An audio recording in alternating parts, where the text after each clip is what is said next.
people's pets. That story has been refuted over and over again. He's been told that by his own advisors, and he repeats it anyway. This man... No. The fact is, as far as the cat story is concerned, it is a story that this media chooses to emphasize on.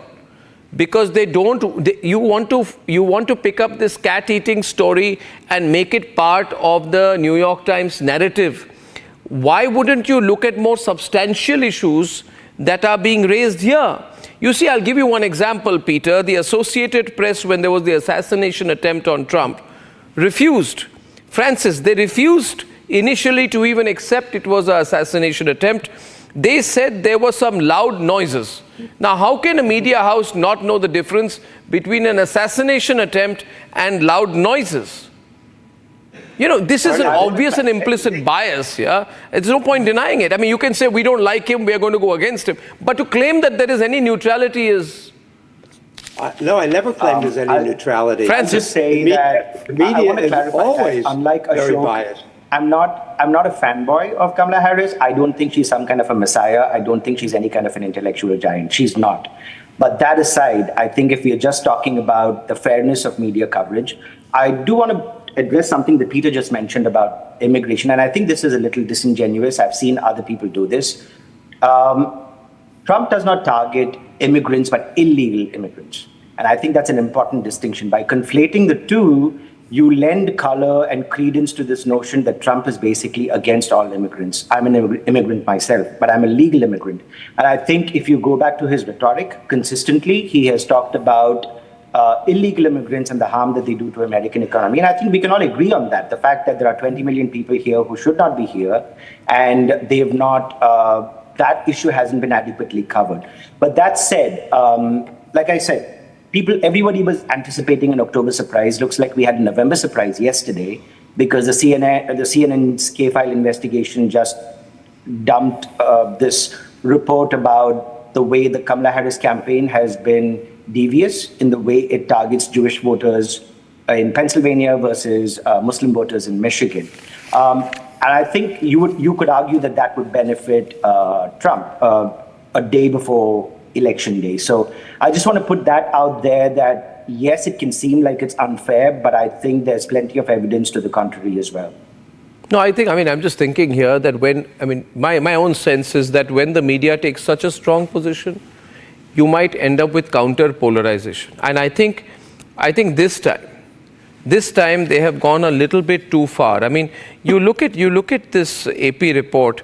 In his third presidential bid, Trump is facing an opponent who stages her own massive rallies, calling further attention that his crowds, however enthusiastic, have failed to fill large venues and often thinned out as he spoke. This is not an agency copy. This is pure opinion. And what we are seeing in the coverage of Trump is pure opinion. And it is a fact here, James, that when there is so much opinion that is thrown about, it often leads to counter opinion. So I do believe that these media groups could be doing Kamala Harris a disservice.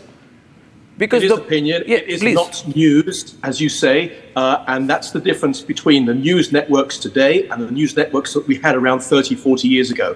I've been working in news desks on television networks, radio networks, and one or two newspapers as well, and you see people on those desks, they could be the editor, they could be individual journalists, that certainly have a certain bias towards a certain political party, or perhaps a politician, a prime minister, a president, or even a country like Israel, like the United States, like Europe. So this is well known. If I can just pick up on a couple of things that have been said earlier, I mean, a lot of media does criticize Donald Trump, and sometimes he fluffs his words and he says very stupid things, and it's right to criticize them. I think some of the networks do it more to Donald Trump than they do it towards Kamala Harris. So let me just quote something that she said just a couple of days ago. I think it was in one of her rallies in Georgia, 2 or 3 days ago, possibly 4, because I lip in and nip out sometimes to hear what the politicians are actually saying. So this is Kamala Harris's words, and I'm quoting right now: Donald Trump wants to ban abortion across the United States.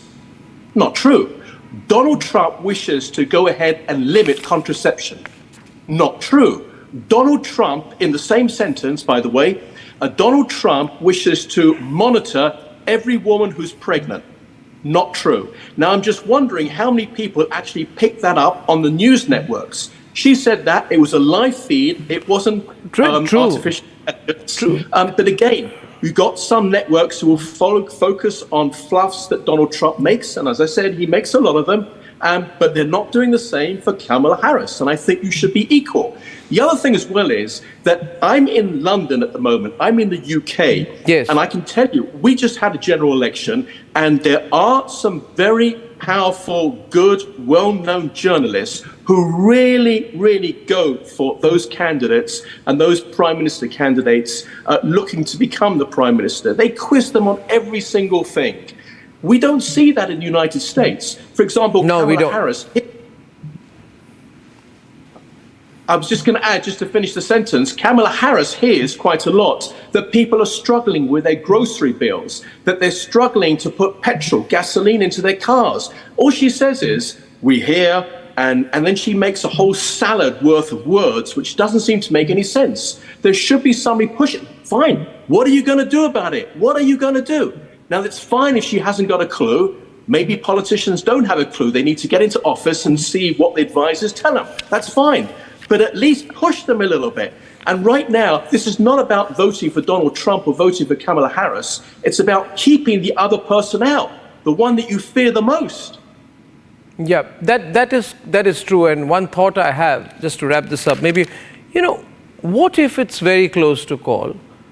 I think because of the way the American election results come out with channels, announcing, networks announcing, calling the election and all that, and then the official announcement coming 2 or 3 months later, it's a recipe for chaos, Peter. Because what if it's very close to call? What if Trump has an edge? Then who will delegitimize the election? Will all these media groups accept the election? I think they are so vested in it that should Trump have a lead, they will go all out to delegitimize him. And that's a danger to democracy.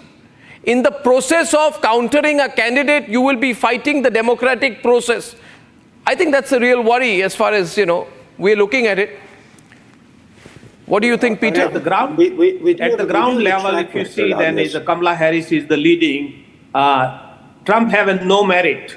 His words are not true. Okay, Ashok, say Trump is a bad man, he's terrible, he wears the wrong clothes, he walks the wrong way, he eats the wrong food.